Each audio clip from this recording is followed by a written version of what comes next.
What's up, guys? Welcome back to another episode of the Rock Your Brand podcast. Today, we are going to be talking about some horrible advice that is still being given out there on the old interwebs on Etsy and what you should do as a new seller. And I really think that we need to address this. That's why we're doing that here today. And there's really 5 that we're going to be covering. And I really think that people need to be aware. I think instead of just listening to anyone out there, okay, because there's a lot of people that are sharing how to get started on Etsy, how to get started on Amazon, how to get started on, I don't know, fill in the blank. All right. And I'm not saying they're all wrong and we're right, because that's not how I roll. We're still learning, but we do always look at this as a business. And a lot of these so-called Etsy gurus, they don't look at it as a business, at least from what I'm seeing, because the advice that they're giving is not of a business owner or one that would be for the long haul. And again, I'm not going to sit here and point fingers. I'm not going to call anybody out directly. You may know of some of these, and there's new people popping in all the time. You're probably going to see a thumbnail of someone with a mug and with like $15,000 or $10,000 or $17,000, or maybe it's going to be a shirt. Now, I'm not saying that they're wrong for showing you that. Sure, yeah. I would love to show you some products that are doing that too. I could pull up the computer right now and we can dig in and we can find products all day long. But does that mean that that's what we're going to do? Is we're going to go and take that design and we're going to launch a mug or a tumbler or a shirt, or a sweatshirt or whatever it is? Are we going to do that? Are we all going to just jump on, do that to start? Like, to me, that's the worst advice I could give you, because everyone else is going to be doing it, because now this person is basically showing you should sell this big water jug. No, I don't want to do that. Sorry, I just touched the microphone really abruptly. So anyway, that's what we're going to be talking about. Might get a little heated here a little bit, not in a bad way, but we get excited about this because I say excited, we get passionate about this. And we've been told that we're starting to raise our voices a little bit. And that may be true, but I need people to listen. And I need people to also realize that what you're seeing doesn't necessarily mean it's true. Okay. And I just want to put that out there. And you just have to be careful as far as what you are taking in as information and what you are believing that can actually be reality. Because there's a lot of new sellers right now that are coming in and they're going to be leaving, because they're going to be doing a lot of work, wasting a lot of time and probably some money, and they're going to be disappointed. And I want to try to help those people right now, even if I help them not waste the time. Like, if you're watching this and you're a new seller and you're like, thanks, Scott, I'm not doing that, then guess what? Mission accomplished. I at least helped you. Like, yes, I would love you to see our philosophy and our brand building strategy, but not necessarily where I have to convince you, because I think, you think that you're going to be able to sell a mug and make $15,000 and your life is going to be just perfect. It's not the case. All right, Chris, I think I teed this thing up. We went on a little bit of a rant there. I didn't mean to, but it just happened. Sometimes that stuff just happens. I think your whole point in that rant was, we're not saying that you can't sell these things. We're not saying that this advice doesn't come from a good place, or that the people giving this advice don't think that it's good advice. What we are saying is, these are the mistakes we see people making. And even though it might work for the short term, if you're not in this for a quick cash grab and you want to build something that will continue to bring you the returns on your investment of time and energy, and quite frankly, money, then you should avoid the things that we're going to be talking about, Scott. Is that an accurate recap of where you were going with that? Yeah, it was. And that was a lot shorter. Awesome. So I appreciate that. Well, I got to hear the whole thing, right? Yeah.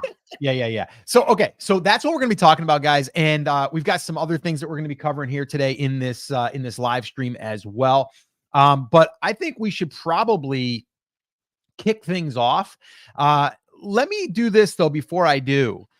I'm just curious right now, if you're watching this, whether you're here live, whether you're on the replay, how many of you are brand new, or I would say under 3 months old as far as in this Etsy game?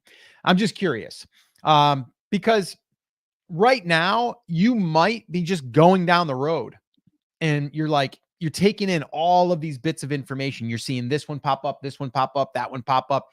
And, there's a lot, like Chris said, there's a lot of good information too. But you have to take and think about what is best for you. But I'm here and Chris is here, and we're hoping to be able to help you. And if you're a seasoned seller and you're frustrated and struggling, this will probably help you too. I know we do our Etsy shop audits. They come out every Thursday. So if you haven't subscribed to the channel, you might want to do so. But we have seasoned sellers that we do Etsy shop audits for. And a lot of times they were doing the same approach that was being taught 3 years ago.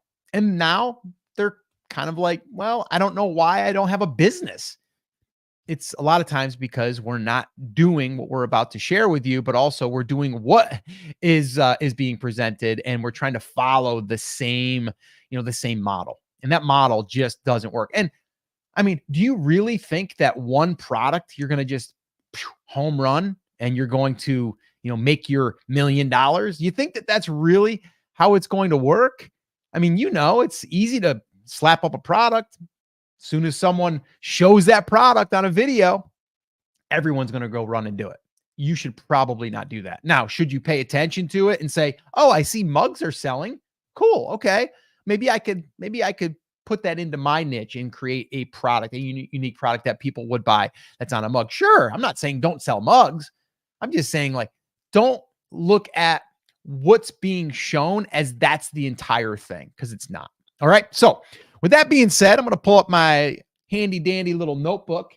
Blues Clues reference there for any of you that are with me on that. I've got a son who's 26, just turned 26, and he was a big Blues Clues kid. So yeah, don't forget that handy dandy notebook. Let me know in the comments. Anybody remember Blues Clues? Just curious. All right, let's get into it. So the first thing, you guys probably know what I'm going to say if you have been around me for any period of time, and Chris and I, we both agree on this. And the advice that's being said to do is sell in multiple niches. Like, don't pigeonhole yourself to one niche. You want to be able to have a store that you could launch something in weddings, and you want something in babies, and you want something in fishing, and you want something in the surfer.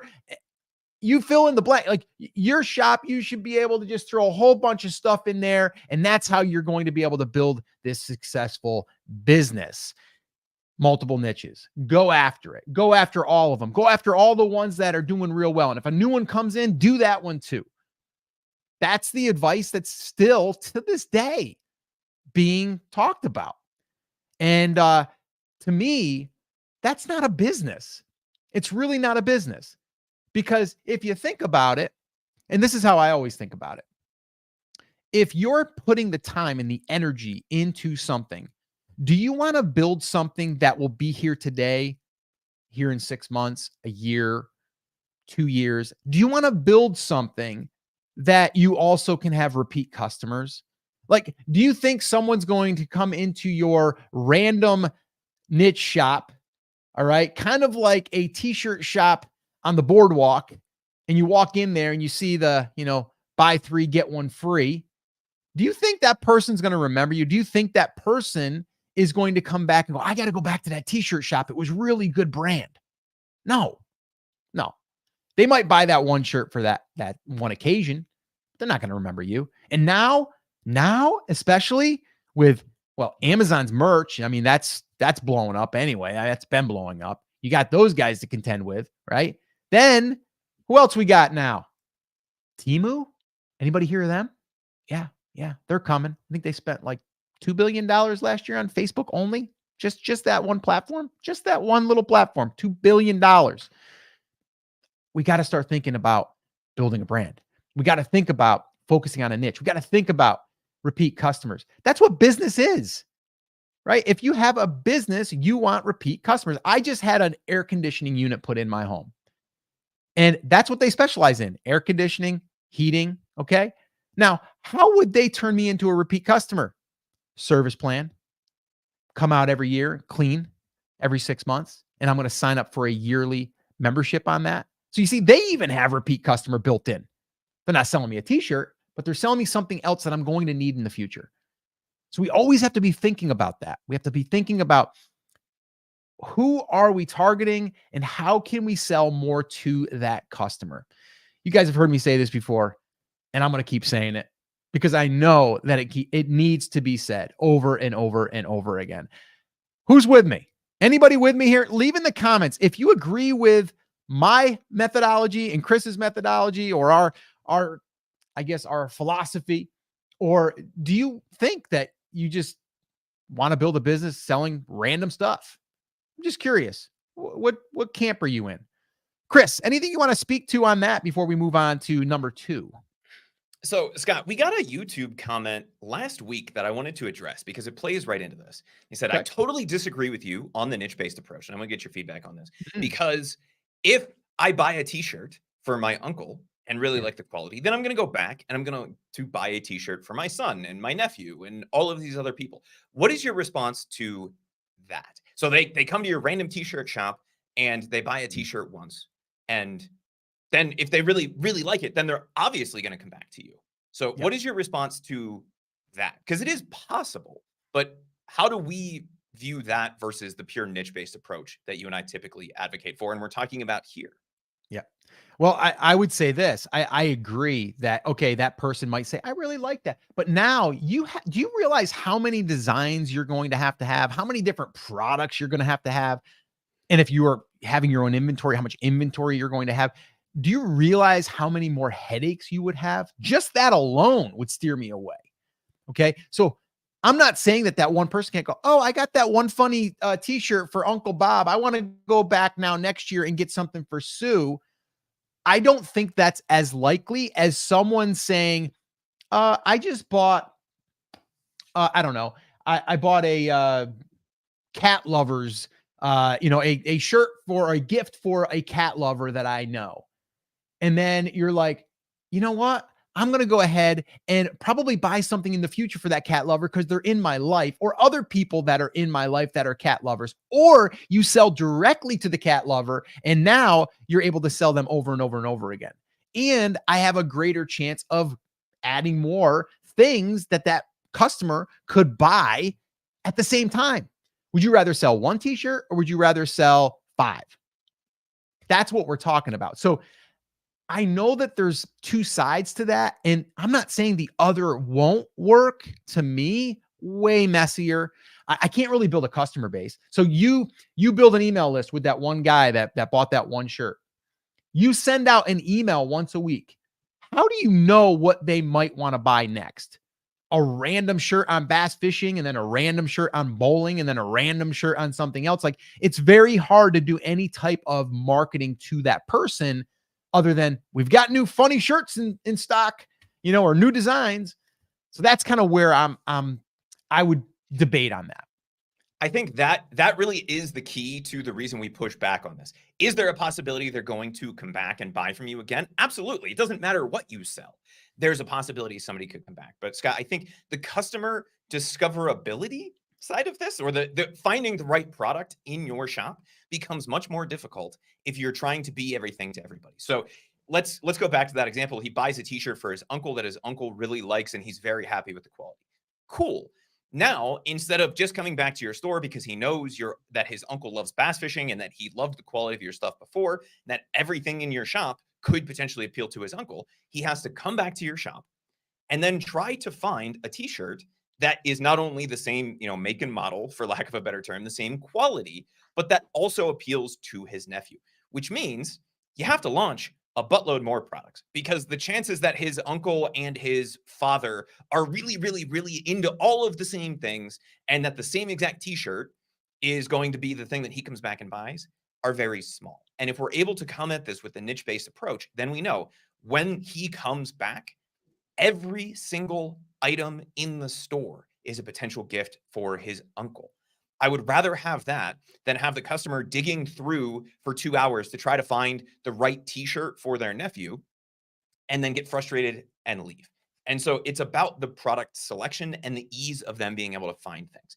If they remember, okay, Chris's Bass Fishing Depot on Etsy was a smashing hit, a home run with my uncle, they're going to come back. And it doesn't matter what they see, as long as it's something that the uncle would be mildly interested in. They already know that it's going to be related to bass fishing and that the quality is good. So we have a much higher chance of selling and repeat selling. And Scott, to your point, selling multiple items even in the same transaction, because everything is related and everything is a potential gift or purchase for themselves if that's who's buying it. So using the niche-based approach eliminates a lot of those variables.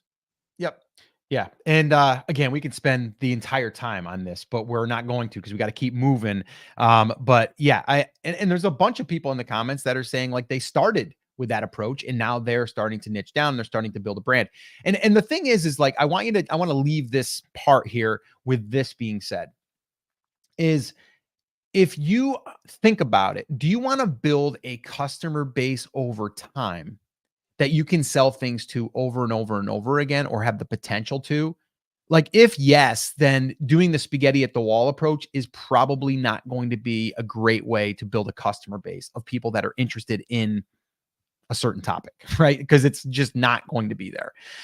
So I would just leave you with that. And if you're thinking about building a business, not just on Etsy, but a business, the best way to do it is to really target one type of person or what they're into. And then from there, sell them things now, but well into the future. So, and you just build that customer base and then you get repeat customers and then you can email market and you can do all of the different things that we talk about here on this channel. All right. So let's move on real quick. And the second thing, okay, is, and this is obvious to me to not do this, but it's still being said to do it. And I've seen it. Like literally said, like, yeah, these are trending. You should go ahead and copy this design and, create your own and post it. And then all of a sudden, guess what? That product that you found that no one else is selling right now, everyone's going to sell it because everyone knows about it. Right. And so if you, and I've seen this before, actually, I've seen this before in the past where we were teaching content creation and blogging. Okay. And I created a website. I shared it publicly in a group, not publicly, but publicly in a group, in a closed group. And didn't someone in that group just go out and blatantly copy every single thing that I did? Almost the same titles, almost the same verbiage, like everything. It's going to happen if you put yourself out there and you say, hey, so I would never come on here and go, hey guys, this kitty is selling really good on this mug and they're really great. And people are loving these colors. And, if you really want to tap in on this, you got to get on this. Like I would never do that. Like, why would I, number one, why would I want that for you? Because I know the minute I'm showing you that, everyone's going to do it. Now, to show it as an example, like, hey, this is what's possible. Now start thinking outside the box a little bit. Start thinking, how can you adapt this to your niche, right? And that's where I would use that. So copying random products that are selling because you see that, and I don't mean seeing what you're doing in your own research. I'm saying seeing it being, talked about. And then you're being like, oh, I'm going to get in on that. So what's really cool about when you are building a brand, when you are focused on a niche, you can look at that and go, oh, there's a mug. Okay, mugs are selling. Wow, there's that much volume for just that one niche that they're showing. There's $15,000. I wonder if there's something I could create for my niche and put it on a mug. Okay, so now let me see if anybody else is doing it. Oh, there is someone doing it. Oh, what are they doing? Oh, they're doing this. They're doing a funny saying. Oh, cool. Something about cats or something, right? And then you're getting a little bit of intel, but then you could just launch that product and it might work for you. Okay, because you've already seen, well, it's working over in this other niche. Could I create something that would work in my niche? That's how I would use that. But I would never tell you to create a design, put it on a tumbler and start selling tumblers. Like you're going to look at it right now, listings. There's probably 10 listings. You go back a month later, there's 1,000 listings. You can SEO to death. It ain't going to work.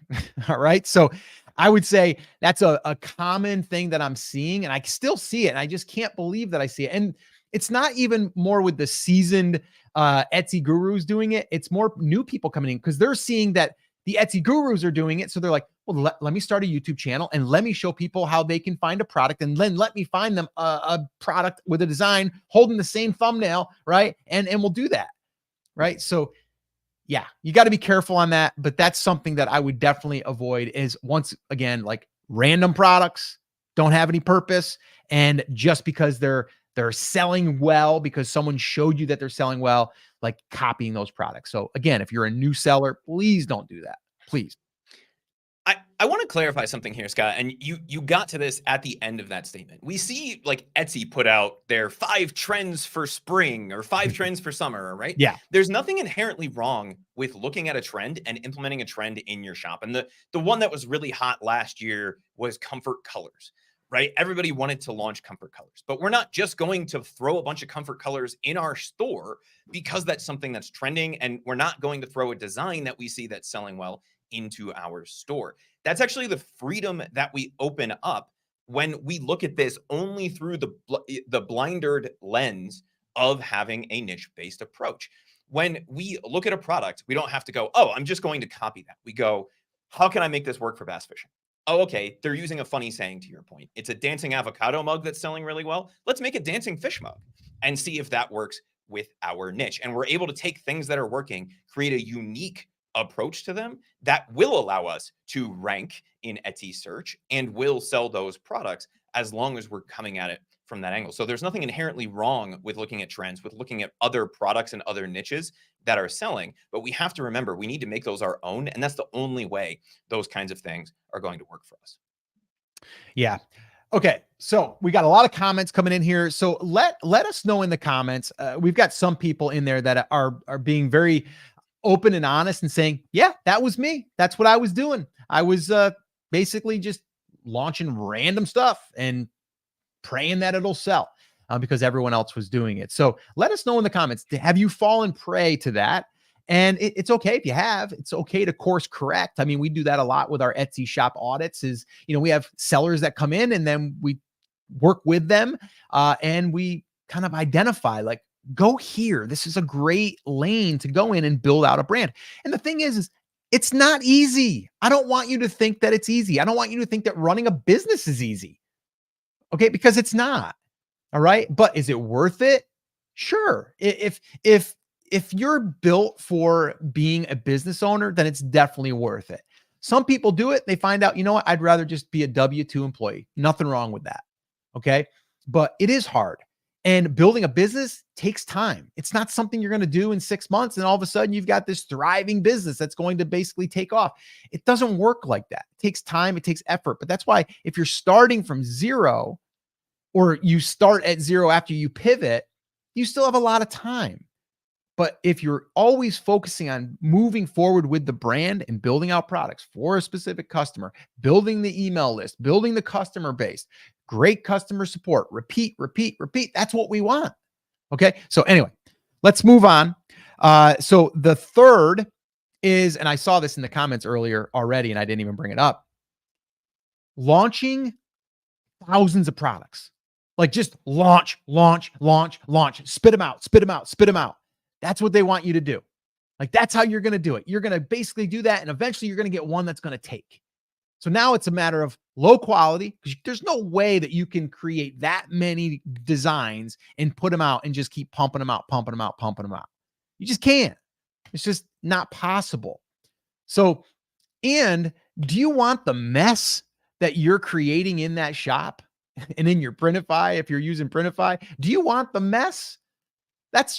You're just throwing stuff in there, again, hoping and praying. And the thing is, you're going to do that. And most likely, I can't guarantee it, but I'm going to say pretty strong chance that you're probably going to have all those listings in there and you're probably not going to get many sales. Just isn't going to work, because then you're going to be like, well, I got all these products. I've got thousands of products in there. Why isn't anything selling? Be blunt, because they probably suck.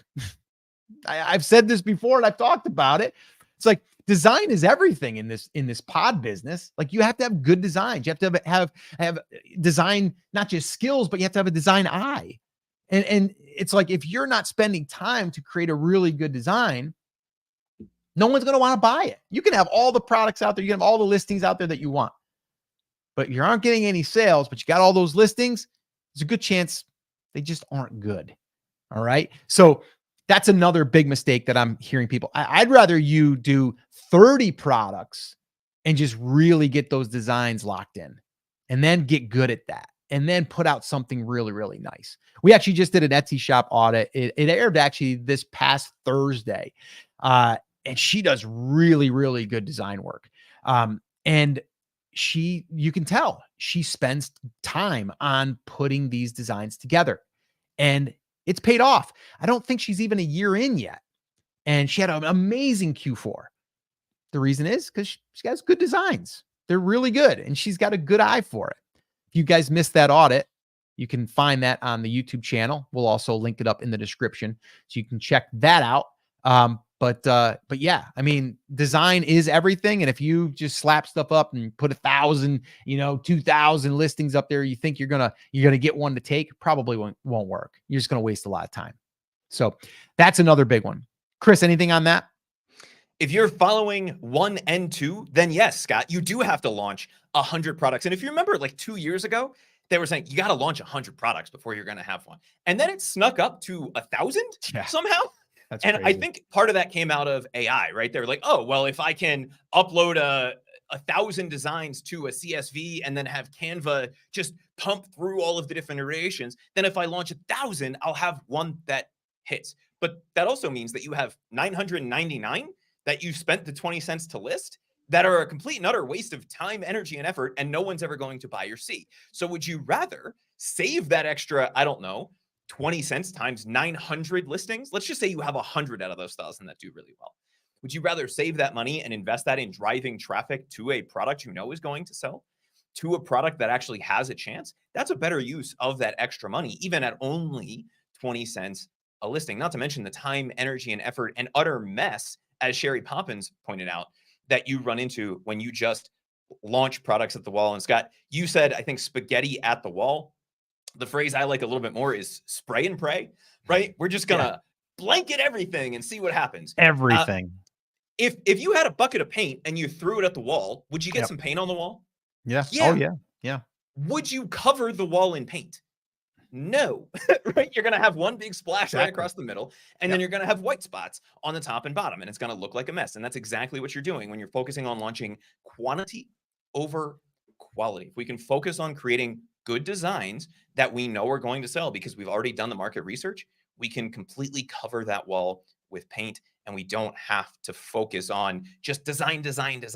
We can focus on the things that drive sales over the long term. Yeah, no, I love that. And actually, who was it here? Ballard Computer Solutions. I was making 3 to 5 a day before I would go to bed. I had a mess too, so I deleted 450 designs and rebranded my shop. Good for you. I like that because, yeah, I mean, I've been hearing even now where they're saying like you got to launch like at least one a day, so that way their Etsy knows, that your shop's active and all of this stuff. And I don't really think that's the case. A lot of times what we're having people do is focusing on like 5 really good in-demand product and designs, and then letting those kind of drive the business, and then bringing people into your shop. And then you can have some of those lower demand type products that you want to put in there because now we got people in the shop. It's kind of like that's how we're getting our traffic. And man, I'd rather spend time on that than have to go and launch 1,000 new designs. That just sounds so overwhelming. And I don't know. I really don't think that it's a great strategy. It sounds like a mess. All right, so let's move on. The fourth piece of advice that we hear out there is you need to master SEO. And the way that you master SEO is, yes, you're going to have a good title, which I agree with, by the way, as far as you do need some optimization going on. You need good title, you need good images, you need good description. Okay. And you want to make sure you have good tags. Okay. That's the basics. I mean, that's a given. But here's where I have a little bit of a rub. Find keywords that no one else is using right now, and then you're going to be able to be on top in the search results. Let me just tell you something. There's not any keywords out there that are not found, that aren't being shown for. And if you were to get the first position on that keyword, I would be willing to bet it probably only gets 5 searches a day, if that. Right? So it's like everyone wants you to, and I'm not going to mention any names either. There's some tools out there too. And it's like, find these keywords that are not in your listing. Find keywords that are in, for the most part, there's going to be probably a handful of keywords that are driving the bulk of the traffic. And we're talking organic. Okay. If we get into paid, well, then, yeah, we want to optimize. We want to have the right tags and stuff, but you're still going to be showing up for a lot of various keywords because Etsy is going to try to push that product. But you're not going to like spending all of this time, hours upon hours, looking and trying to find a keyword that no one else has found yet. Waste of time. It's my opinion, but I'm going to stick with that. Waste of time. Okay. I would much rather you spend the time on getting sales, not necessarily trying to find that keyword. And here's why. Because the biggest thing that Etsy weights on their algorithm, now I can't say this for sure because I'm not buddies with Josh Silverman. I wish I was, because I want to get him on the line here because we want to know about a lot of stuff that's going on over there, which if anybody is listening or watching and has direct access to him or someone on his team, please put us in touch. I'd love to have a chat. But the main thing that's driving, and this makes sense now. I mean, think about this with your common sense hat on. Like, let's put that on. Let's put our common sense hat on for a second. If you were Etsy and you had products that were similar in, let me take that back. All the titles were the same. They're identical. They're going after best personalized cat lover gift. That's the main one. And everyone that is searching for that, that's the biggest keyword. That's the one that's going to drive a bulk of the sales, all the traffic. That's the one. Okay. Everyone is competing for that same one. Okay. So let's say that there's 200 listings that are sharing that same keyword. Okay. What is Etsy going to look at the most? Okay. The number one thing, what are they going to look at that's going to probably decide, okay, how they're going to get them to number one or on the first page? It's pretty much what is selling the best. And we can look at conversion rate too, because we can say, well, this one here is selling well and this one here is selling well. Now, how do they decide? Now they're going to look at conversion rate. Now they're going to look at, okay, well, 100 people visited here and it converted at 1%, got one sale. And this one here is getting 100 views and it sold 3. So it's 3% conversion rate. Which one then are they going to put up at the top? The one that's getting 3%. Etsy wants to put the products in front of the people that's going to sell the best, right? And so that's what they're looking at. They don't care about that little miscellaneous keyword that you found that you might make it up in there and you're like, cool, I'm number 1. And you do a little search in the incognito window on Google and you're like, yes, I made it. I'm there. But why aren't I getting any sales? Because it's a keyword that's barely even used. So let me ask you, are you focusing a lot of time and energy on SEO right now? I'm just curious. Now, I'm not saying it's not important. Put it in the comments. Let me know. Let's hear from you. I want to get a little back and forth here. SEO is important. It is. We actually have a whole guide on it. Free, by the way. If you want that guide, SEO in the comments, we'll send you a copy of it. But yeah, SEO, it's important, but to a degree. It's like, do your stuff, do your normal stuff, and then done with it. You don't have to go there and keep massaging it. You don't need to. Okay. Not unless you notice that your competitor is now using a different keyword and they're crushing it. Then you're like, maybe I missed a keyword here. Okay. But that's it. Other than that, get sales, Focus on getting sales. Okay. Well, how do I get sales if I can't get search traffic? We've talked about this. Use some Etsy ads, get yourself some sales, get yourself, some reviews, get your conversion rate up. Got an email list? Send an email, discount your price. I mean, we've talked about all this stuff on the channel. If you guys missed it, make sure that you go to the playlist with how to get sales on Etsy. We'll link everything up in the description. Anyway, Chris went on a little bit of a rant there, but yeah, mastering the SEO thing, spending too much time finding those secret keywords. Is SEO important? Yes. Are keywords the answer to your SEO problems? Probably not. Scott, you and I have gone on this rant probably 20 times, and I know I just raised my voice a little bit because this one really drives me nuts. Or to quote our friends over at Family Guy, really grinds my gears, right? This one makes me crazy. If I told you I could rank, Scott, for a keyword on the first page in Google between today and tomorrow, do you think that's possible? If you're changing between today and tomorrow?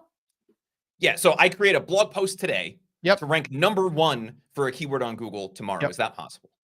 Yes. No. However, well, it is, but it isn't. Yeah. Right. 15% of all daily Google searches, which is 1.25.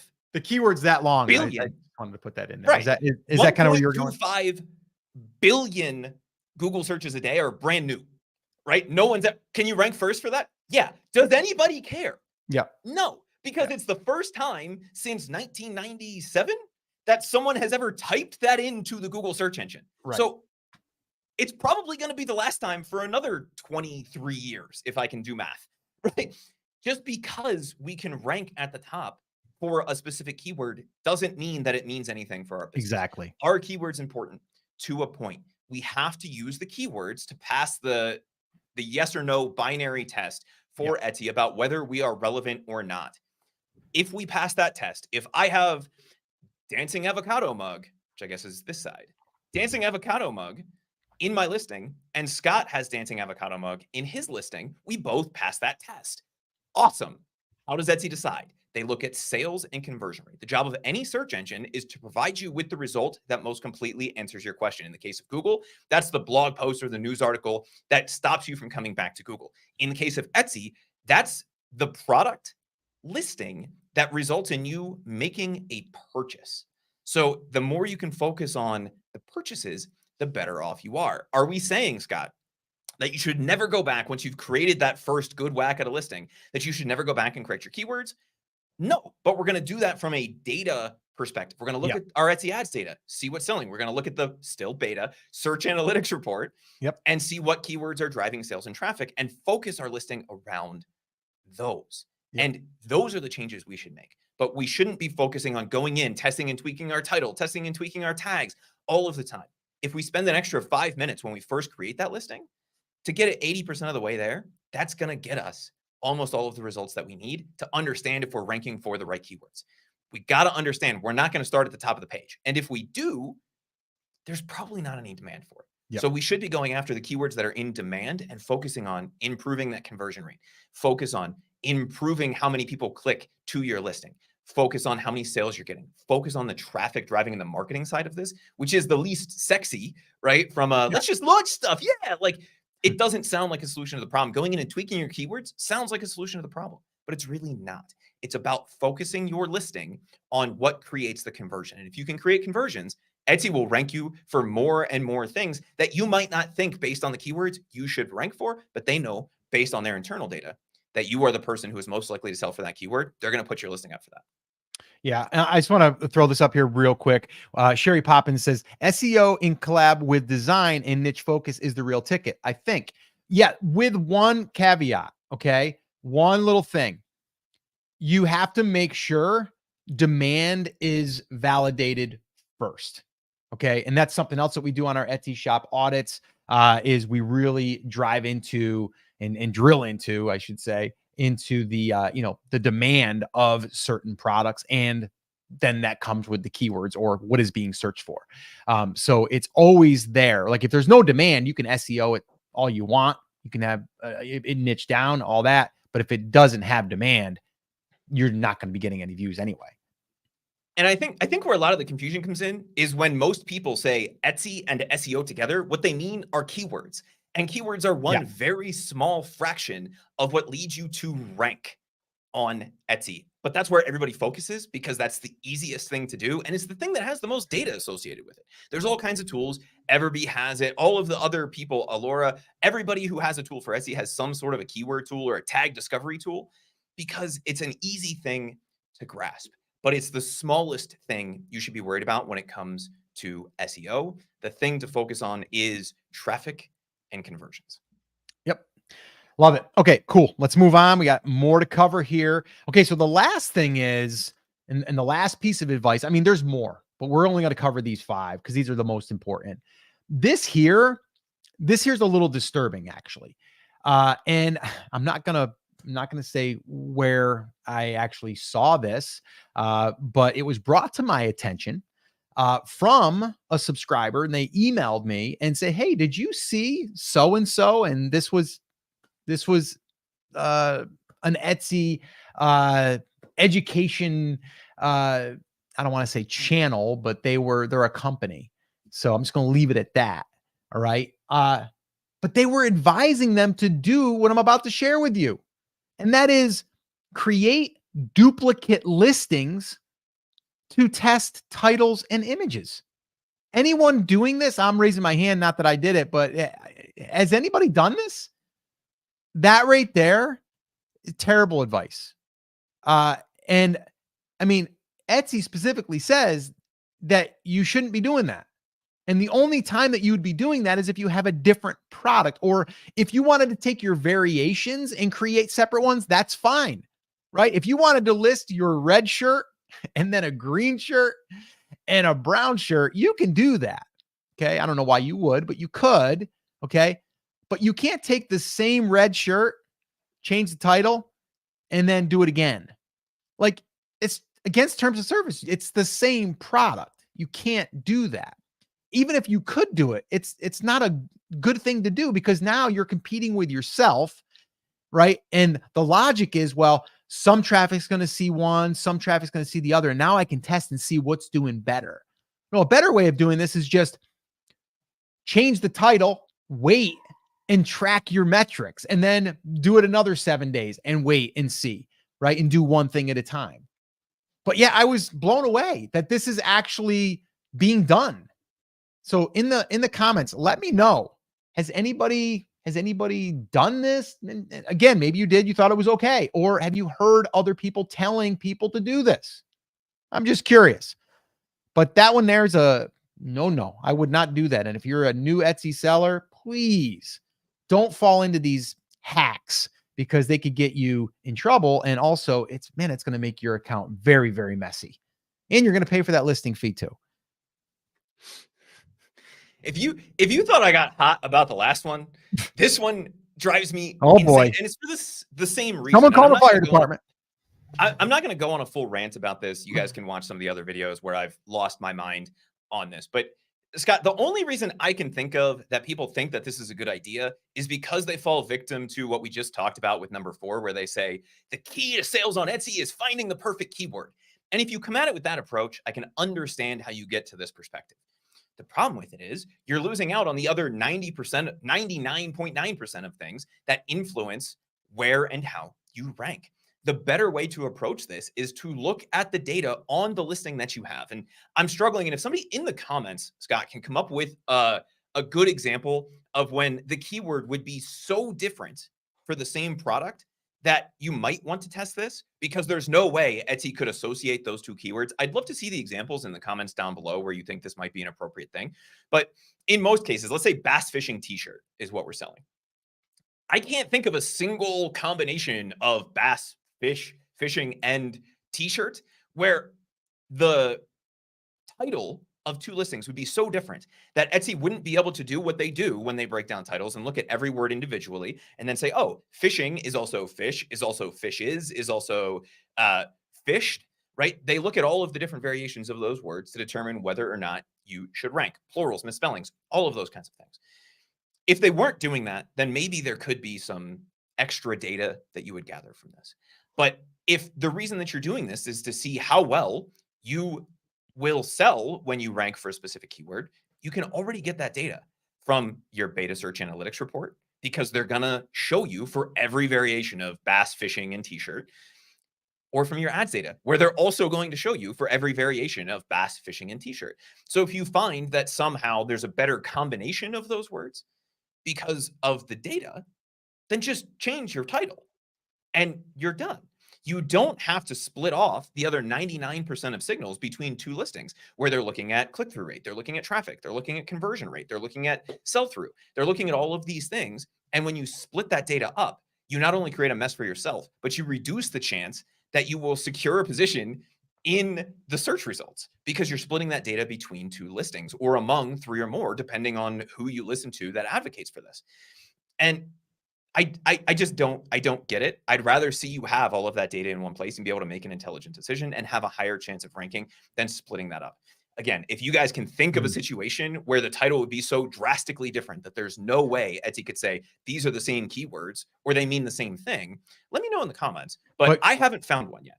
Chris, so this is interesting. So Claudia said, I think Etsy did say you can do this in a recent SEO webinar. It was so you could create a specific gift category. Maybe I misunderstood. So they do allow you, if you want to duplicate a listing, that part of it is not specifically against the terms of service. And actually, if you had 5 of these mugs, you could technically create 5 different listings. The only good argument that I've heard for this is that then you could list it in different categories in the store. The vast majority of sales are not coming from the store categories. They're coming from the search. Once somebody has purchased from you, then yeah, but they're just going to go to the search inside your store and type in avocado mug and find it, right? Or they're going to go back to their purchase history and do that. The reason this gets advocated is not to make your store better for people. It's to rank for different search terms. All you're doing is splitting up all of the data that Etsy wants when you do that. So there's zero reason in my mind to do this. Again, if somebody can come up with a compelling use case, I'd love to hear it beyond the, putting it in 2 categories. The better way to solve that would just be to allow me to put the listing in multiple categories. And I was just going to say, Chris, okay, so if that is true, which we don't know it is, but if that is true, it's still bad advice directly from Etsy, because like you said, all your data now is going to be split. So if you have 4 sales on this one and 3 sales on this one and no sales on this one, it's like it's all over the place. So you don't know what the data, but like you said, Chris, any tool out there or any Shopify, you can list your product in multiple categories by checking a couple boxes. And here's the deal. So you're paying 20 cents so you can create another listing. And then, so Etsy's going to charge you to put it in another category. That's what it sounds like to me, if that's true, which is weird. And it's something that is something they've talked about. And I don't remember if it was Etsy directly or if it was when they had on, some of the Etsy sellers that they allow to give. But if what you're worried about is selling more, I would focus less on having it in the right category inside of the store and more on having it rank properly in search. And if that's our focus, which is where 99.9% of people are concerned about this and where they're doing that, then we should be making data-driven changes. This sounds like real marketing and nerdy, data-driven changes. We should be looking at the information that Etsy gives us about how many impressions we get on specific keywords, how many clicks come from that, and how many sales come from that. We get all of that data. So if we want to reorganize that listing, we can do that. We don't have to split that data between or among multiple listings, which reduces our chance to do the thing that we're trying to do to begin with when we split those listings up, because we're reducing the number of clicks, we're reducing the number of sales, and we're reducing that conversion rate because we're splitting it between or among multiple listings. Yeah. And Michelle says they said to duplicate the listing to put it in multiple categories. That's the dumbest thing I've ever heard, that they won't let you just check a box and put it in another category. And then you would have to do that. It's dumb advice. It's bad advice. I would not do that so I could have it in another category. It just makes no sense. Note their rationale, Scott. Etsy's rationale was not duplicate it so that you can rank for more keywords. That's not what they were saying. What they were saying was, if you want to have it multiple categories in your shop, go ahead. They're not even trying to imply what all of the Etsy SEO gurus try to imply with this, which is you're going to rank for more stuff. Yeah, obviously you are, if you have vastly different things. But I can't think of a situation, and again, correct me in the comments if I'm wrong on this, where the same product, this greenish, I don't know, it's like mint chocolate chip colored Under Armour t-shirt, I can't come up with a combination of keywords for this that would rank me so differently that Etsy would be confused and suddenly I would get more traffic by duplicating that listing. If you can, let me know in the comments. I'd love to see the use case for it. Yeah, Marissa says, here's another fun piece of terrible advice I saw on a video. Don't worry about if something is trademarked. Just put those keywords in your tags instead of your title so you don't get caught. Yikes. Yeah. Okay.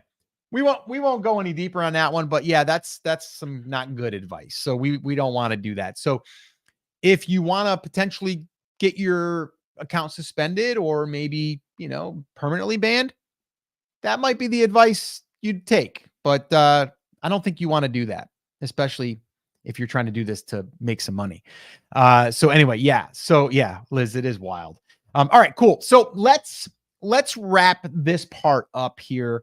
And let me just kind of do a little bit of a recap. And we're talking more about like what we should do. What should we be doing, moving forward? So here are the 5 things that new Etsy sellers need to know and to avoid. The very first thing is going after multiple niches. Now, I'm not saying that strategy can't work for some, but what I will say is if you're looking to build a business, definitely not good advice. All right? Because here's the deal. When we're building a business, we want to get a customer, and we want that customer to buy more than one thing, not some random stuff like at a thrift store or at a t-shirt shop along Boardwalk. We want them to come into our shop. We want them to shop around. We want them to put more things into their cart that are related to what they just purchased. And we want to build a customer base. That's really what we're trying to do here. We're building a real, legitimate business. We're also thinking outside of Etsy. If we want to build a Shopify store, we can do that. If we want to sell on Amazon, we can do that. We can go to other platforms. We want to be able to build a brand. And that's what we've always been focusing on. So that, to me, selling in multiple niches is just going to make it really, really scattered and hard to build a good, solid brand with repeat customers. The second thing that I've been seeing that is bad advice out there is that you should just copy the best-selling products, the designs, and just copy them. And in some cases, I've even heard people say, even if they're trademarked, don't worry about it. No one's going to catch you. Even though Taylor Swift has already, went after people, or her team did. And, I think shut people down. And I think there was another couple of cases where people got sued. There was a lawsuit, all kinds of things. Do you want to be part of that? I don't. So copying trademarked or non-trademarked, just something that's selling, and doing that just because it's selling, and don't care about if it goes with your niche or if it's going to help your brand. You don't care. You're just looking at it and going, well, this person said that this tumbler is selling with this design. I'm just going to put that in my store too. What's next? All right. So that's the second thing. The third thing is you got to launch a whole bunch of products, tons of products, thousands of products. Do 3 to 5 a day if you can. The more products, the better. And this is bad advice because of this. Do you think your quality is going to be good? Probably not. So then what's going to happen? Even if someone stumbles across your listing, are you going to sell? Probably not, because the thumbnail is probably awful. The design is probably awful, and no one's going to buy it. So here you are doing all of this work because you're told, I got to launch a whole bunch of products. I got to get them in there. That's how Etsy's going to see me. No, Etsy's going to see you because you have good products with good support, and you have good sales velocity. And how do you get that? By having good products and having products that have demand. Okay. And then build your business, build your brand around that. Okay. So that's number 3. Number 4, focus on those hidden secret keywords, the SEO stuff. No, there's no hidden keywords that haven't been found. They're already found. Okay. And here's the deal. Even if you found that keyword that no one else is using, guess what? There's probably a reason, because no one else is using it either. You want to use keywords, there's probably going to be a handful. There might be 5 to 10 keywords that are going to drive all of your traffic. And you're not going to find those hidden secret keywords. And that's what the Etsy gurus, some of them out there, are telling people to do. Yeah, just keep drilling and keep finding that one nugget. That way there, you're not going to be competing with everyone else. Not good advice. Okay. If you want to get SEO to work for you, you find good products that have good demand. You find 5 to 10 keywords that are driving a bulk of that traffic, and then you get sales. When you get sales, you're going to be showing Etsy, hey, this product is selling. They want to promote products that are selling. They want to push it up in the algorithm as well. Why? Because it's selling and they want to get more sales just like you do. Okay. They're all about whatever gets more sales, they're going to push in the algorithm. So don't worry about finding 500 keywords or finding that one little nugget that you might have forgot or you lost. You're going to know. Look at your competition. You can look at the competition. You can go, they're selling 10 a day, 20 a day. Let me look at their title. Let me look at their tags. That's all you need to know. Because whatever's there, the only thing that's missing for you is sales. And that's what you got to get. Okay. So that is number 4. Number 5, and the last one, trying to game the Etsy algorithm or trying to game the system. And what I mean by that is these hacks. And there's one hack that I recently heard of, and I shared it here before, and that is just go ahead and duplicate your listings. That way there, number one, you have more out there, and you can now test your title, you can test your pricing, and you can play around with different things, and you can do like a little bit of a split test. Now, I did hear that Etsy actually said that you can duplicate your listings, but not for that purpose. It was more or less so you could put it in different categories. I still don't get that. Why can't Etsy just allow us to put one product into 4 different categories? I don't know. Etsy's going to charge us every time we list a product. So are they doing it because they want to make more money? They don't make a ton on their listing fee. I don't think so. I just don't know if their coder is really up to speed yet. If the coder is watching this, please, there's a way to do that. And you probably know how. Checkbox, how many categories you want this one product to go in. Pretty simple. If that's actually what's happening. But the gurus out there are telling you to do it because they want you to test different titles and your SEO stuff and your pricing, and then you're getting more data. I don't want to split the data. I want one listing and I want all the traffic to go through it, and I'll run my tests on that. I'll run a title for 7 days, see how it did. Look at the numbers. Run a new main image for 7 days, see how it did. We'll look at the metrics. That's how we're going to do it. Okay. So I would avoid that at all cost. So there is 5 things to avoid.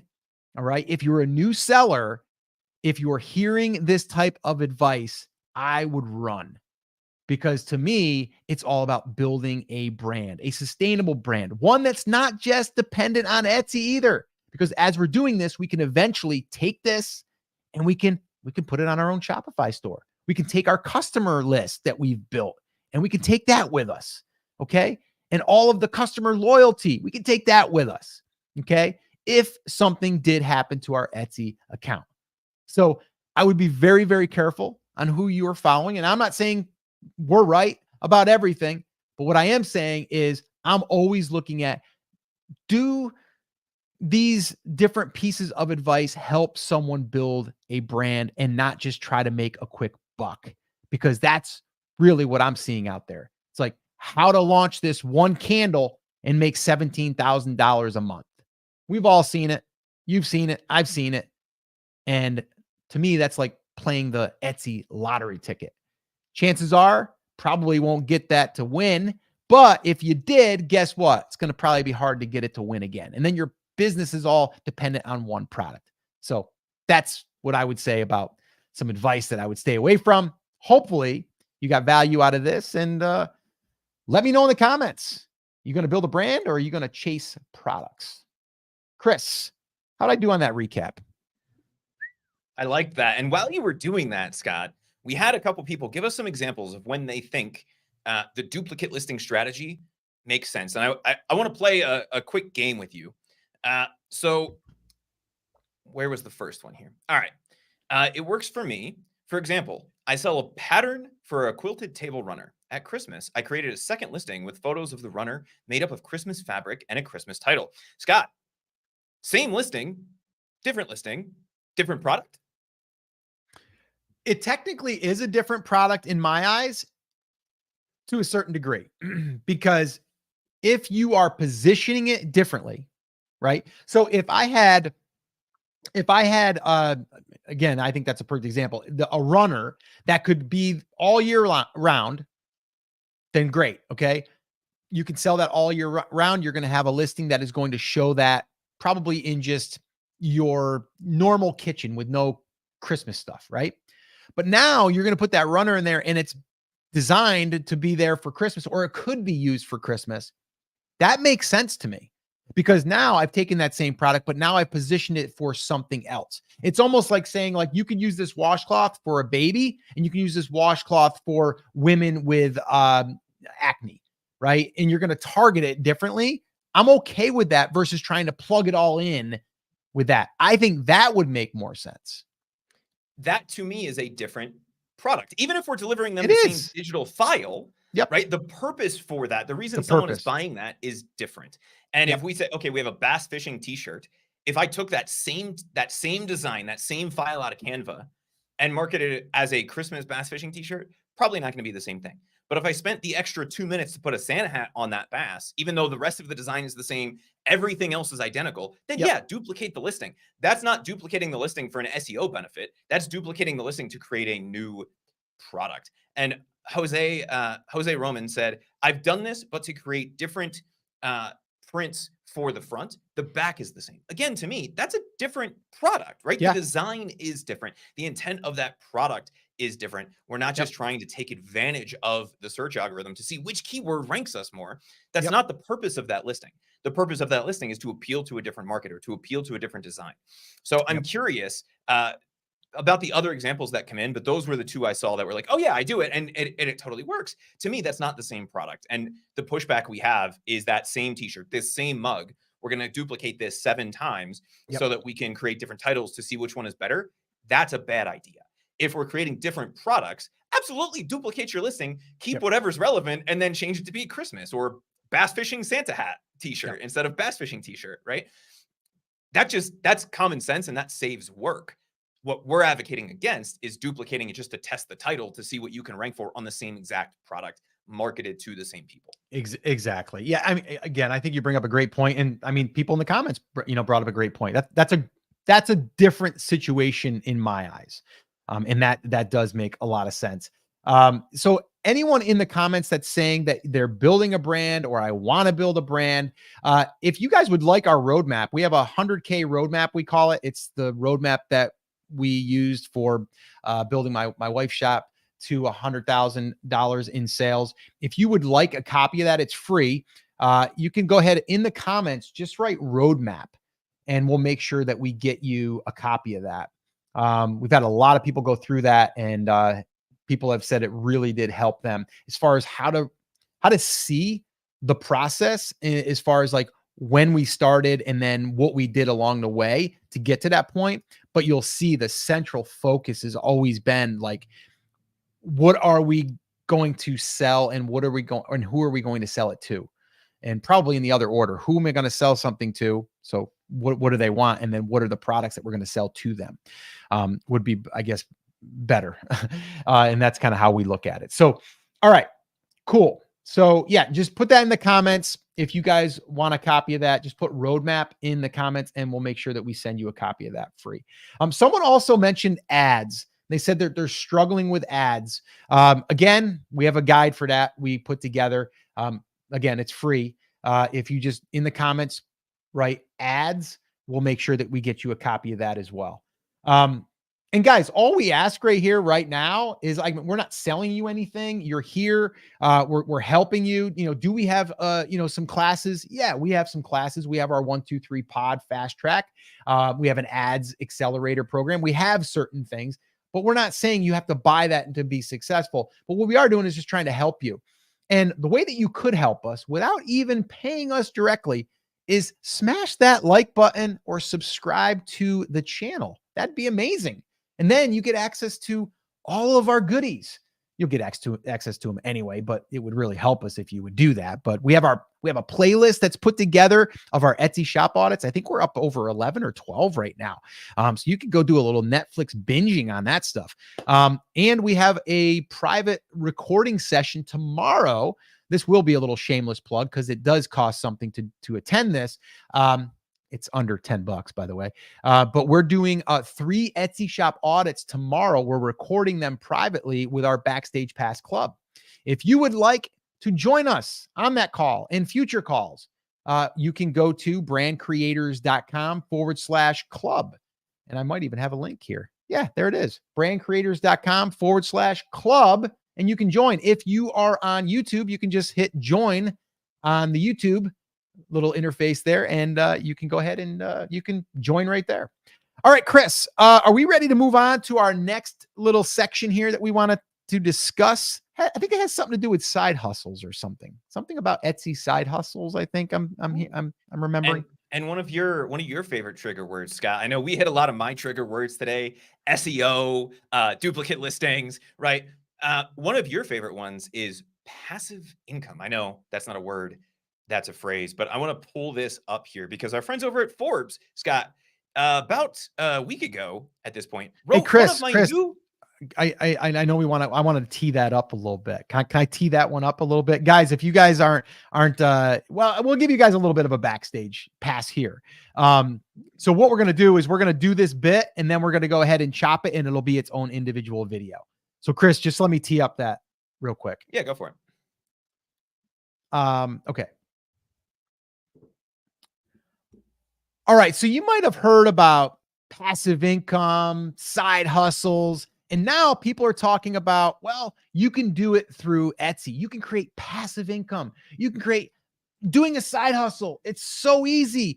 And there's actually 5 products that you can do it with. Actually, that's what Forbes put out on their website. And Chris pulled up the article for me, and we've got a little bit of a problem with these products and the whole thing about passive income and side hustles. So Chris, why don't you pull that up and let's see exactly what they are saying. What are they saying about this passive income side hustle? Is it that easy? Well, apparently, because Forbes was able to put together a list of not just one, not just 2, but 5 Etsy side hustles for passive income in 2024. And Scott, the question that I have for you before we dive into this article is, when you hear the words passive income, beyond that like vomit reaction that you have in your throat, what is like, how would you define passive income? I guess passive income would be this. I do something once and I never have to touch it again, and money just comes in. Doesn't matter. It just keeps coming. I don't have to do anything anymore. I just did it once and it just keeps coming in. We've heard this a lot with affiliate marketing. They're like, oh yeah, affiliate marketing. You do that, you create a product and then you get paid and you just do that and you're always going to have traffic. Nothing goes up and down. Like it's just, passive income. Now, I do think there is such a thing as somewhat passive income, but it's not 100% of what everyone thinks it is. And I think that's what we'll probably dig into here. Yeah, I think the only example off the top of my head, Scott, that I can think of that's truly passive, and I can't pick the right layout here, apparently. The only thing that I can think of that's truly passive is like interest that you're getting from a savings bond or from your bank account, right? Everything else, not truly passive. There's going to be some work involved, but Forbes is telling us there's 5, and they came up with what they are calling 5 different ones. And I wanted to dive into each of these here really fast. So the first one that they're saying will create you truly passive income using Etsy in 2024 is selling art patterns and templates. So digital templates for different art projects. Somebody had mentioned in our last live a table runner, for example, right? What are your thoughts on this as a source of passive income using Etsy? Well, okay. So can you sell art templates, whether it's for people that are doing scrapbooking or any of that stuff? Sure, you absolutely can. But are they saying that I just have to basically create these, put them up on Etsy, and then they're going to sell? Okay, maybe they should have put in there like, yes, you can do this. It's very competitive. There are people doing it right now, but what we also have to address is they're not having consistent sales forever. So that passive income, it could be $1 this month and it could be $1,000 next month. And next month after that, it could be zero. So is it possible? Yes. But is it truly passive? Now, the side hustle piece, I'd say, yeah, that could be your side hustle. You're going to have to grind at it. You're going to have to work at it, right? Competition there is just intense, right? So could it work? Yeah. Is it truly passive? No. So I scrolled down because we're gonna get on a theme here, and I think you guys will sense this here in just a second. So that first one was like art templates, right? Maybe it's a design template that somebody can reuse. Number 2, how-to guides.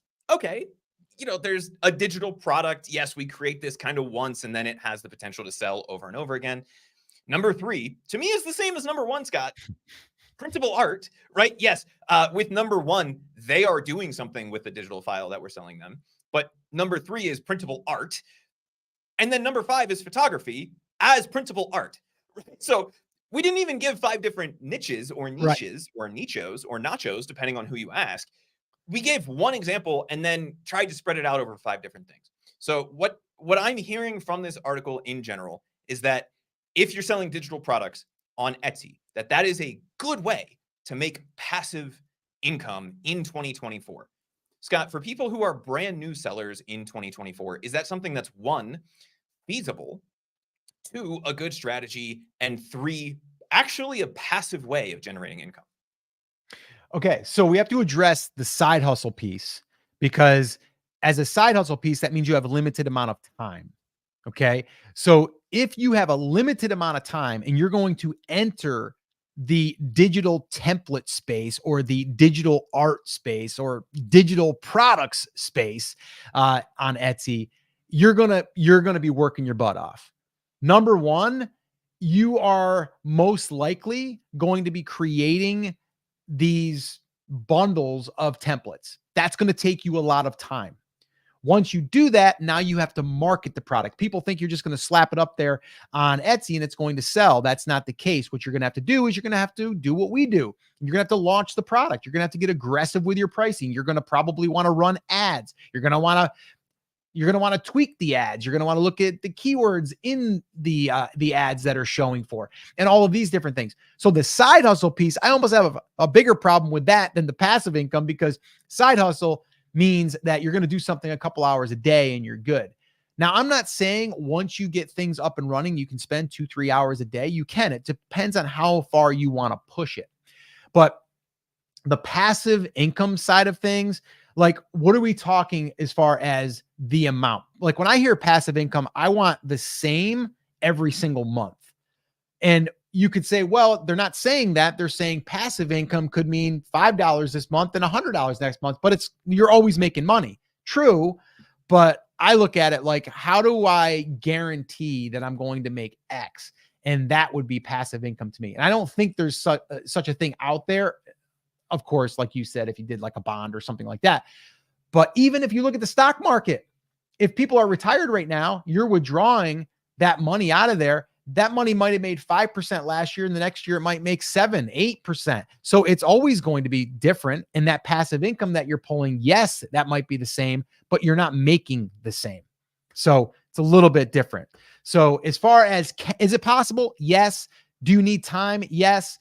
What I would do is I would still look at this as building a business, building a brand. So this way here, I could have repeat customers. And that would be more along the lines to help me make it passive, if it even is, because I'd still have to write emails and I'd still have to do the marketing. So Is it truly set and forget? No.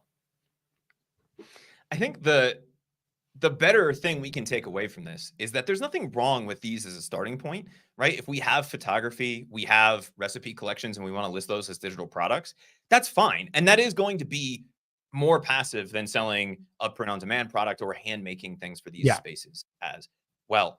But the trap that so many people fall into is like, oh, I can just upload a bunch of PDFs of recipes to Etsy and I'm going to make $1 million as passive income, or $500 or $5,000 a month as passive income. That is incorrect. Are there digital product stores that are doing that? Yes. Are you likely to be one of those digital product stores in 2024? No. So the better way to look at an article like this is to use this as a jumping off point. It's got recipe collections. What niche would that be if you were selling recipes? In the recipe, be cooking. Yeah. Yeah. So are there other print-on-demand products you could sell to people who are trying to become home chefs? Yeah. Let's spend a little bit of that time we have for this passive side hustle to create some additional products beyond that. For the printable art, why are we selling, or the photography or the art patterns, right? Why are we selling just the printable version of this? Right. Take the extra 2 minutes, go over to Printify or Gelato or wherever you want to print this stuff off and create a printed version of it. Why? Not everybody that's looking for that piece of art, even if they love your design and it's better than every other design that exists on Etsy, not everybody wants the PDF version of that they can print out, or the PNG version of that. I am entirely too lazy to go find somebody to print that on canvas for me. I'd rather you just send me the canvas. If you can't do that, I'm not going to take the time to go find somebody that can.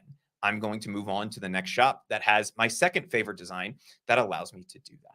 And if we can incorporate some of those things, not only do we increase the return that we get from our passive side hustle investment, but we increase the likelihood that we have stable income with just a little bit more work. I think, Scott, the biggest takeaway I want people to have is whether it's 2012, 2024, or 2050, there's no such thing as truly passive income, even when you're selling digital products. And if we're already knowing that we're going to put a little bit of work into it, let's put the extra 5-10 minutes, half an hour a week into this to make it something that will actually last us for the long term. If we come at this from the spaghetti at the wall, spray and pray, I'm just going to create 1,000 digital products approach, we might have one that sells for a little while, but then that goes away and we lose all of the benefit of the time we did put into it.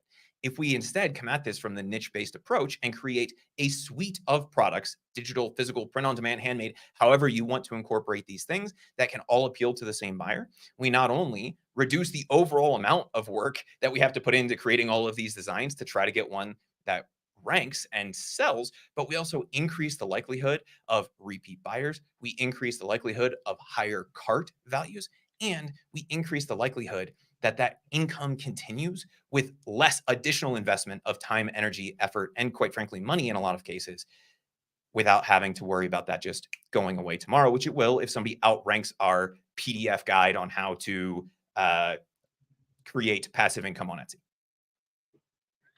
Okay. I think we made our point. So yes, nothing to me is truly passive. It's going to take work. And yeah, I think that there's a lot of opportunity, but it's something that if you're building a business, the best way to make it somewhat passive is to me, have a customer base. So this way here, you do have control of what you can do to get sales on a regular basis. And if all you want to do is make $1,000 per month and you build your customer base, for you to send a handful of emails a month and make that is definitely doable. So is that truly passive? No. Is it lighter? Yes. But you still think about this, and someone put it in the comments earlier. It's a lot of work still. If you're doing pod, you still have to somewhat approve, right? The products. You have to go in there. So you're still going to spend an hour or two a day, even if you're just making $1,000, a month. So yeah. So anyway, any questions, Chris, before we wrap her up for today? Your frugal friend said, I know that you mainly sell in your Etsy shop in Q4. Scott, if you're recommending people don't sell on Etsy in multiple niches to get through the lean times in one niche, how do you manage selling only one time a year? So the first part of that question, I guess, is in your wife's Etsy shop, are you only selling in Q4?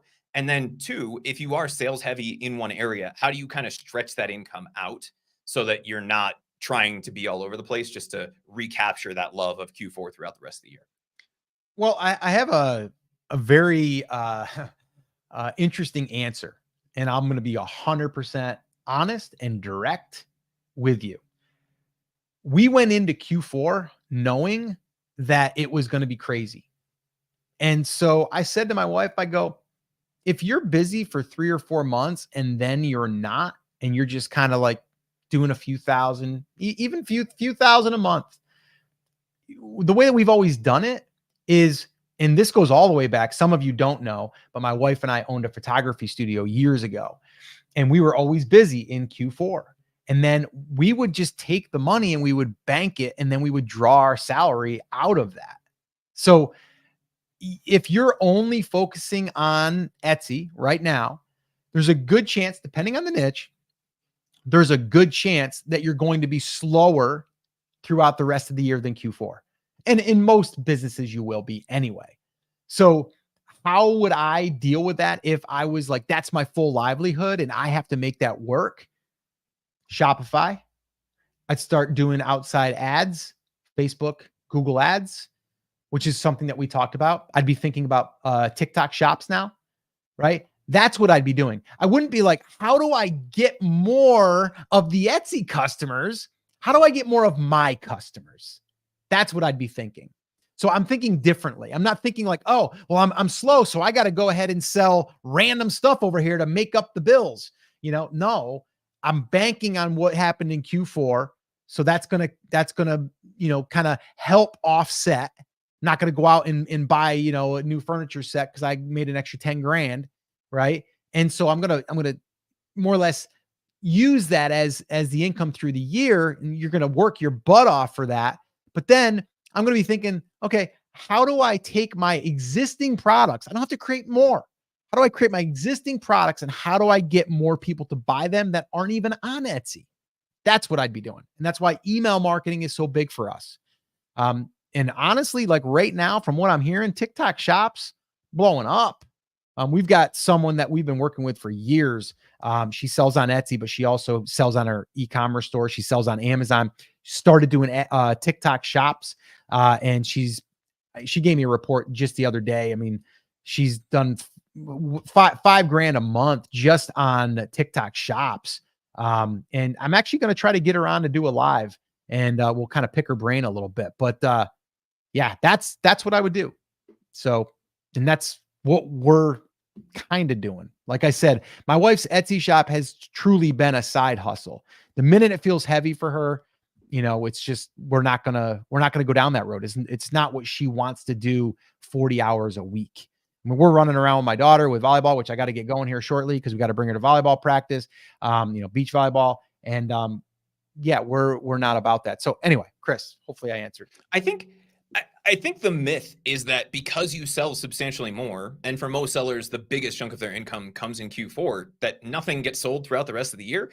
And unless you are in the Santa Claus niche, and even then, right? Like we started selling Christmas stuff last year in June or July. People started buying like Christmas ornaments and stuff. Mm-hmm. Not all of your sales are going to come in that period. For most sellers, the majority of their sales will, at least for now, because that's when people think of Etsy. Etsy's trying to change that with gift mode and, come to Etsy as the go-to place for gifts. But you're still going to have some income and some activity throughout the rest of the year. And if you don't, then you need to figure out a way to start to include that. The holiday hacking strategy, Scott, that we've talked about in the past, where we create products for different holidays throughout the year, that will work in every niche, right? Even 4th of July, Santa Claus, if you're in the Santa niche, would probably work for people who are really into Santa Claus, right? So we just have to think about how to increase those sales throughout the rest of the year. And then from an income perspective, to your point, it comes down to budgeting and self-control. If you are giving yourself a salary, then you know what's in the bank at the end of the year. You know what you're going to probably make until you get to September of next year when Q4 really starts to kick off. And you just have to budget that out if that's the income that you're reliant upon. There's a lot of businesses that are Q4 heavy. In fact, most retail stores don't become profitable until the 4th quarter of the year. Yeah. Right. And so you just have to think about it through that lens. Are you going to have more sales in Q4? Most likely, again, depending on your niche, wherever that hot time falls for your niche, like fitness would probably be Q1 of the year after Christmas, before Christmas and New Year's, right? When everybody's making their resolutions. But everybody's going to have that high period in their niche. You just have to plan for it and then figure out how to start to balance that out throughout the rest of the year. You're never going to see $100,000 days in March in most niches, but if you could make $10,000 this month, would you take that? Even though you're going to make $100,000 a day in November? Yeah. Yeah. The one thing I would say there on the holiday hacking that we've talked about, it's really, I mean, every business is going to do that. Like Mother's Day is coming up, then Father's Day is coming up. We just had Easter. We had St. Patrick's Day. My wife's doing stuff there for those holidays. So it's like, you're not doing that, like you're still capitalizing throughout the rest of the year, but you're never going to find something unless you're completely in a niche that is like specific on one thing. And there's like a big day for that, but like if 4th of July is coming up, so you probably start doing some stuff for American flag and things like that can incorporate it in your niche if you can. So we're always thinking like, what can we create for that upcoming holiday, and then launch some. And once you do a round of that, like once you go through a year or two, then you start to build that catalog up, which is really nice. But then my wife, she just enjoys doing it. So she'll make 4 or 5 new designs, put them in the shop. And that's what she's been doing. So it's really kind of lightweight. And she's not stressing out right now because she was stressed out in 4th quarter, and now it's kind of taking a break, but still creating. And we're still marketing. We're still sending emails. We're still, thinking of that. And so then it just really comes down to you. And like, to me, like I would be shining the lens on your existing products. Like I would be taking those products and putting them elsewhere, whether it's on your own Shopify, or if it's on TikTok shops, or if it's on, Amazon. And someone had just said in the comments, and I know we're not going to have much time here to talk on this, Chris, but people are saying like, yeah, be careful with TikTok because they're going to get banned. Something just did come out. We're going to talk about it this Friday on our Ecom News live that we do now on Fridays, which if you haven't heard, we're doing those on Fridays. We did last Friday, talked about the TikTok shops, how they are number 2 under Amazon for repeat customers, which was pretty insane. But we'll be talking about that. Yes, they did just pass the bill, I believe, but it was Chris, signed while we were on live. It's been signed. And so in 30 seconds, Chris, break down what that means. So basically, unless something happens, TikTok has a 9-month calendar or a clock that started when Biden signed the bill before they have to divest TikTok US to an American-based company or a non-Chinese-based company. Is that likely to happen? Is this likely to end up keeping TikTok out of America forever? No, there's a million different ways that this could unravel. And the way that they ended up getting it passed was by including it with the foreign aid package for things like money to Israel, money to Ukraine, some of those kinds of things. So there's a lot of hurdles that still have to go through. But basically, as of an hour ago, the clock has started for TikTok to either mount some sort of a legal challenge, which will come out, or have the actual divestment to a non-Chinese company. I love this. Cheesy Doodle says clock started, tick tock, tick tock. That's awesome. Yeah. And who was it? Someone wanted to know. I think it was Heather. Yeah, that's fine. Heather wanted to know how can you view the news, the Ecom News? Yeah. Well, number one, we're going to be 12 p.m. Eastern time. And then we did one last week. So it's in our I think we have a playlist now that's Ecom News. So if you go to our YouTube channel, go under playlists, you'll see Ecom News. It's one of our more recent videos that was posted too. So if you check that out, you'll see it. But we're going to be doing those on Fridays, and that will be pretty much not focused on Etsy as much. It will be more on the landscape of ecom. And really right now, the hot things are TikTok shops. TikTok getting banned is one of them, obviously, but TikTok shops, Temu, which we talked about that as well, Amazon, and then Shopify. So those are like the main areas that we'll be talking about. Alibaba in there. We did a discussion there on Alibaba on how they're going to try to compete with Temu. So all that stuff. I mean, Chris and I we're in that world. So we figured we would just create our own little ecom news hour and talk about stuff on a Friday and kind of wrap things up there. So anyway, that's what we're doing. If you guys have not yet subscribed to our channel, if you would do that, that would be amazing. We are so close to 100,000 subscribers, so close, and we need your help to get there. So if you would do so, that would be awesome. And then if you would smash the like button on this, that would be great as well. Chris, anything else real quick? We've got like 1 minute and then I've got to run. I've got to hit the car and, head on the road. Don't hit your car. That's not nice to the car. No, I think we're good. I think we can wrap it up for today, and you can calmly exit your office, get into the garage, and enjoy your experience. Probably get a snack. Okay. So yeah, make that pit stop before you have to make a pit stop. That's a good idea. Yeah. But yeah, guys, if you guys have any other things that you want to have us discuss on any of these upcoming lives. Also, if you guys hear of any interesting news, we've had some people submit some news to us, which has been really, really helpful. If you would do that at support@brandcreators.com, again, that's support@brandcreators.com, send it our way. Who knows? Maybe we'll discuss it. Maybe we'll talk about it. So anyway, that is going to wrap up today's live stream. Hopefully you got a ton of value. Hopefully you know now what you should be focusing on, at least from our perspective, and really just building a solid brand that can work on Etsy, off Etsy, and really just build out a business that will be with you for a long time. All right. And the things that I mentioned in this episode was the roadmap. If you want our 100K roadmap, just put roadmap in the comments. If you want our Etsy ads guide, put ads in the comments. And was there another one? Oh, I didn't mention it, but I'll throw it in there anyway. If you want our email marketing guide, put that in the comments and we'll make sure that we get that to you. All right. So guys, that's it. That's going to wrap it up. As always, take care, take action, have an awesome, amazing day. We'll see you next time. Take care, guys.